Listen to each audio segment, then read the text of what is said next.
First family picture kasama si Lola. Si Lola yung hindi mahilig sa mga magagarang bagay. Pero kapag meron siya, lahat ng anak niya magkakaroon. Pantay-pantay. Kapag may gusto yan, kailangan ibigay mo kasi hindi ka niyan titigilan hanggat di mo yan binibigay. Hindi mahilig sa litrato yan. Pero bigla siyang nagkasakit. Yung sakit na akala namin malalagpasan niya.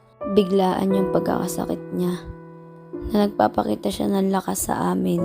Kaya malakas din yung loob namin na malalagpasan niya yung sakit na nararamdaman niya. Pero nagkamali kami. Akala namin kaya niya. Akala namin malalagpasan niya. Ang bigat sa damdamin na nakikita kong nahihirapan siya. Pero wala akong magawa. Kundi ang bantayan at samahan siya sa ospital. Pero ganun talaga.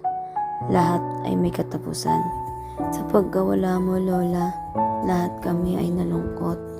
Tanging sa mga litrato na lamang namin maaalala ang masaya at maganda mong mukha.